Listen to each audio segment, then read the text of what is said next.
ধন্যবাদ। দেখুন, নির্বাচন পর্যবেক্ষণ নীতিমালা ২০২৫ এটি নির্বাচন কমিশনের পক্ষ থেকে কালকে প্রকাশ করা হয়েছে এবং বাংলাদেশি নিবন্ধিত সকল নির্বাচন পর্যবেক্ষণ সংগঠন যাদের নিবন্ধন ছিল সবগুলো বাতিল করা হয়েছে। আপনার এর মেয়াদ ছিল ২০২৭ পর্যন্ত, ৫ বছরের জন্য গণবিজ্ঞপ্তি দিয়ে প্রকাশ করা হয়েছিল এবং আহ, আপনার মেয়াদ শেষের আগেই বাতিল করা হয়। এটার একটা রাজনীতি আছে। এই বিষয়টা আমার মনে হয় খোলাসা করা ভালো। এখন এই যে ৯৬টা সংগঠন, তার মধ্যে আপনার ডেমোক্রেসি ওয়াচ, তালিয়া রহমান, শফিক রেহমান, তারা তো ব্র্যান্ড নেই, তাদের সংগঠন আছে। তারপরে মোমেন খান ফাউন্ডেশন, পপুলারলি নোন অ্যাজ খান ফাউন্ডেশন, রুকসানা খন্দকার, যিনি ডক্টর সর্বজন শ্রদ্ধেয় ডক্টর মঈন খানের সহধর্মী, তার সংগঠন আছে। আমাদের জানিকপ আছে, জাতীয় নির্বাচন পরিষদ। এবং এই তিনটি সংগঠনের কথা বললাম এই জন্যে যে তিনটি সংগঠনই প্রায় ৩০ বছর ধরে নির্বাচন পর্যবেক্ষণ করে এবং এ পর্যন্ত সবগুলো নির্বাচন তারা পর্যবেক্ষণ করেছেন, কিছু ব্যতিক্রম বাদে। আর বাকি যে সংগঠনগুলো ছিল, এখানে আবেদ আলীর মতো মানুষের আপনার নেতৃত্বে পরিচালিত আপনার পর্যবেক্ষণ সংস্থাও ছিল, যারা দেশি বিদেশি আহ, পর্যবেক্ষক ভাড়া করে নিয়ে এসে নানান বিতর্কের জন্ম দিয়েছে।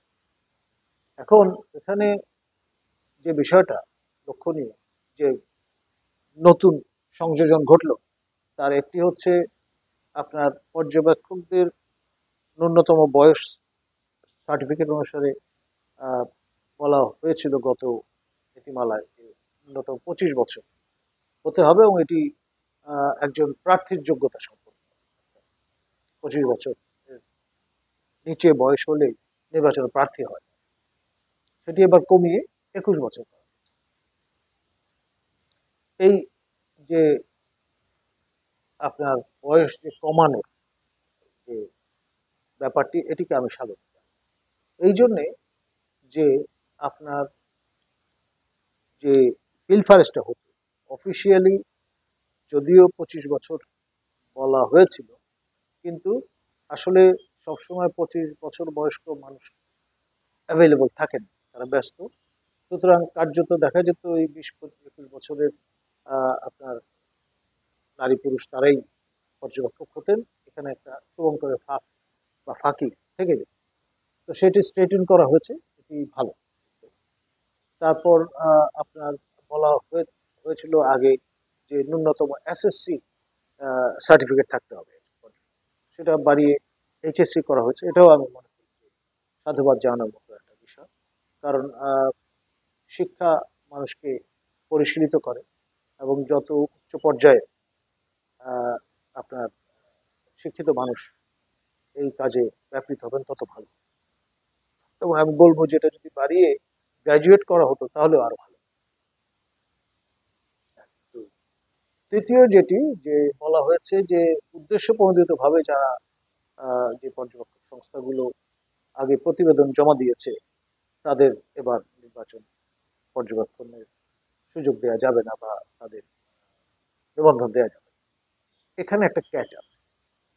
বিষয়টা হচ্ছে এই যে আপনি নানানভাবে বিষয়টাকে ব্যাখ্যা করতে পারেন। এখন ধরুন ৩০ বছর ধরে যারা পর্যবেক্ষণ করে, তারা তো নানান রকমের চিত্র আমাদের সামনে হাজির করছে।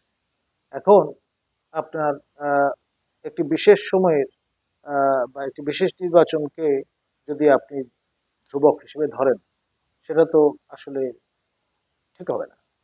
কারণ কোনো পর্যবেক্ষণ সংস্থাই শতভাগ কেন্দ্রে পর্যবেক্ষক ডিপ্লয় করতে পারে না, সেই ক্যাপাসিটি এখন পর্যন্ত বাংলাদেশে হয়নি। তো এর এমত অবস্থায় নির্দিষ্ট কতগুলো কেন্দ্রের উপর ভিত্তি করে তারা যে পর্যবেক্ষণ রিপোর্টটা দিচ্ছেন, সেটা এক এক জায়গায় হবে, এটাই স্বাভাবিক। একই সংগঠন একই জায়গায় ভিন্ন রকম রিপোর্টও হাজির করতে পারে। এটা ডিপেন্ড করবে তাদের মেথোলজির উপরে, কোন চশমা দিয়ে তারা দেখছেন তার উপরে।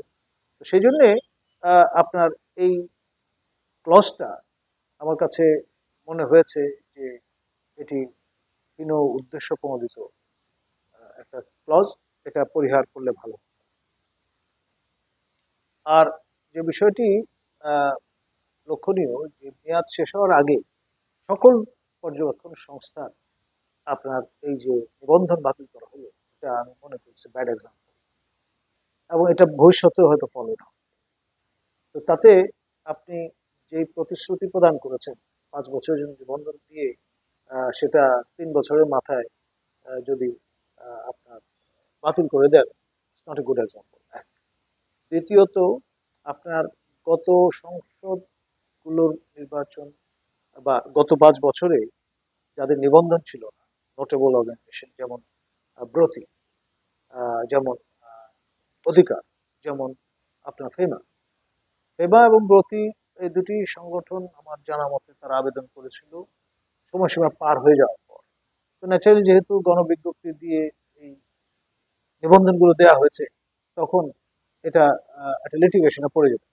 সেই কারণেই হয়তো নির্বাচন কমিশন আহ, শেষ পর্যন্ত তাদের নিবন্ধন প্রদান করেন, আর অধিকারের নিবন্ধন বাতিল হয়ে গেছে। এটারও একটা রাজনীতি আছে।